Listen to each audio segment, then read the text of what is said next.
Hello বন্ধুরা, তোমরা সবাই কেমন আছো? আশা করি প্রত্যেকেই ভালো আছো। আমিও খুব ভালো আছি। তোমাদের সবাইকে রমার চ্যানেলে স্বাগত জানাই। তো বন্ধুরা, আজকে তোমাদের জন্য নিয়ে চলে এসেছি একদম রেস্টুরেন্টের মতন চিলি চিকেনের রেসিপি, তাও একদম ঘরোয়া উপায়।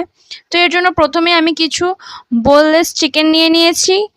এবার চিকেনগুলোকে ভালো করে টুকরো টুকরো করে কেটে ধুয়ে রেখে দিয়েছি আগে থেকেই। এরপর এর মধ্যে আমি পরিমাণ মতো লেবুর রস দিয়ে ভালো করে চিকেনটাকে ম্যারিনেট করে নিচ্ছি। তোমরা কিন্তু অবশ্যই লেবুর রসটা ব্যবহার করো। তো দেখো, ভালো করে মাখিয়ে নিয়ে এরপর এর মধ্যে আমি পরিমাণ মতো নুন দিয়ে দিচ্ছি। পরিমাণ মতো নুন দেওয়া হয়ে গেলে এরপর এর মধ্যে পরিমাণ মতন একটু গোলমরিচের গুঁড়ো দিয়ে দিচ্ছি লাল লঙ্কার গুঁড়ো, আর দিয়ে দিচ্ছি এখানে একটু সয়া সস। তোমরা যেমন ঝাল খাবে সেই পরিমাণ মতনই ঝাল দিও। আর এখানে অল্প একটু গরম মশলার গুঁড়ো দিচ্ছি। দিয়ে এরপর এর মধ্যে ময়দা আর কর্নফ্লাওয়ার পরিমাণ মতন দিয়ে দিচ্ছি। একটা ডিম ভেঙে দিয়ে দিচ্ছি। তোমাদের যদি মনে হয় যে না আরেকটা ডিম দেওয়া প্রয়োজন হবে, তাহলে আরেকটা ডিম দিয়ে দিতে পারো। তো দেখো, ভালো করে ম্যারিনেট করে নিচ্ছি। নিয়ে আমি এটাকে আধ ঘন্টা মতন রেখে দেব। এরপর কিছু সবজি, যেমন এখানে পেঁয়াজ কুচি, বলতে গেলে কিউব করে কাটা, ক্যাপসিকামটা কিউব করে কাটা, চেরা কাঁচা লঙ্কা, আদা রসুনের কুচি নিয়ে নিয়েছি। সসটা রেডি করে নিয়েছি। এর জন্য প্রথমে বাটিতে আমি টমেটো কেচাপ নিয়ে নিয়েছি। আর এখানে আমি দেখতেই পাচ্ছ চিলি সস আর সয়া সস নিয়ে নিচ্ছি। পরিমাণ মতন জল দিয়ে ভালো করে গুলে নিচ্ছি সসটাকে একসাথে। এই সসটা আগে থেকে রেডি করে রাখলে কিন্তু পরে ঝামেলা হবে না কোনো। তো দেখো, সসটা রেডি হয়ে গেছে। এরপর কড়াই পরিমাণ মতন তেল দিয়ে আমি চিকেনগুলোকে দিয়ে দিচ্ছি ভাজার জন্য। তো দেখো, চিকেনগুলোকে দিয়ে দিচ্ছি ভাজার জন্য। এবার ভালো করে ভেজে নেব। খুব কড়া করে ভাজবো না, হালকা করে একটু ভেজে নেব, যাতে চিকেনটা ভেতরে সেদ্ধ হয়ে যায়। তো দেখো, উল্টে পাল্টে আমি চিকেন পকোড়াগুলো ভেজে নিচ্ছি। তো তোমরা এভাবে উল্টে পাল্টে ভালো করে চিকেনের পকোড়াগুলোকে ভেজে নিও। তো আজকে দেখতেই পাচ্ছ আমার মা আমাকে কিন্তু সাহায্য করে দিচ্ছে পাশ থেকে। তো দেখো, ভালো করে উল্টে পাল্টে চিকেনের পকোড়াগুলোকে আমি ভালো করে ভেজে নিচ্ছি। দেখো, হালকা লালচে লালচে কালার চলে এসছে। তো পকোড়াগুলোকে আমি তুলে নিচ্ছি। আমার আজকে শরীরটা একদম ভালো ছিল না, সেই জন্য আজকে একটু ঝাল ঝাল চিলি চিকেন খেতে ইচ্ছা করলো। সেই জন্য আমি আর মা মিলে চলে গেছিলাম চিলি চিকেনের রেসিপি বানাতে। তো তোমাদের সাথে একটু শেয়ার করে নিচ্ছি কিভাবে আমরা বাড়িতে বানিয়ে নিচ্ছি, একদম রেস্টুরেন্টের মতন বাড়িতেই চিলি চিকেন।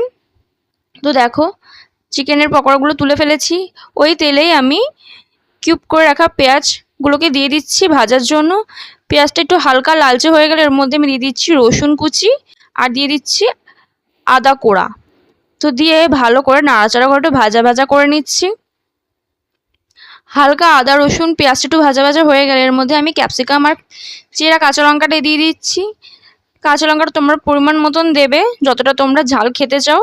যেহেতু ঠান্ডা লেগেছে, জ্বর জ্বর রয়েছে, সেহেতু একটু ঝাল ঝাল খেতে ইচ্ছে করতে একটু বেশি দিয়েছি কাঁচা লঙ্কাটা। তোমরা চাইলে একটু অল্পও দিতে পারো।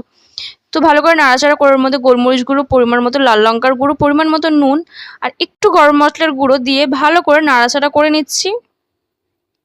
তো দেখো, ভালো করে নাড়াচাড়া করে নিচ্ছি। এখানে ক্যাপসিকামটা কিন্তু হালকা গলে গেছে, দেখতে পাচ্ছ সেদ্ধ হয়ে এসছে অনেকটাই। এরপর যে সসটা রেডি করে রেখেছি সেই সসটা আমি দিয়ে দিচ্ছি। দিয়ে ভালো করে নাড়াচাড়া করে নিচ্ছি। এবার ফুটতে দেব ঝোলটাকে।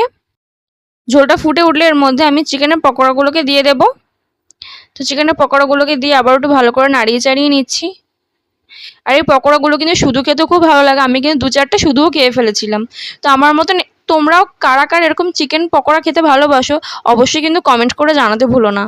তো দেখো, ভালো করে নাড়িয়ে চাড়িয়ে নিচ্ছি। ঝোলটা কিন্তু ফুটছে। যতটা আমি ঝোল রাখবো ততটা ভালো করে ফুটিয়ে নেব। এরপর এর মধ্যে আমি একটু কাস্টার্ড গুলে রেখেছিলাম আগে, সেটা আমি দিয়ে দিচ্ছি ঝোলটাকে একটু গাঢ় হওয়ার জন্য, একটু মাখা মাখা হওয়ার জন্য। তো দেখতেই পাচ্ছ ঝোলটাকে অনেকটা গাঢ় হয়ে গেছে, মাখা মাখা টাইপের হয়ে গেছে। তো চিলি চিকেন রেসিপিটা আমার রেডি হয়ে গেছে। এটা আমি প্লেটে সার্ভ করে দিয়েছি। দেখতেই পাচ্ছ কতটা সুন্দর দেখতে লাগছে। তো তোমরাও কিন্তু এভাবেই বাড়িতে তৈরি করে ফেলতে পারবে রেস্টুরেন্টের মতন চিলি চিকেনের রেসিপি, তাও একদম বাড়িতেই অল্প খরচে আর একদম অল্প সময়ে। তো বন্ধুরা, বাড়িতে যদি সলিড চিকেন থেকে থাকে তো একবার এরমভাবে করে দেখো, চট জলদি তৈরি হয়ে যাবে এই চিলি চিকেন রেসিপিটি।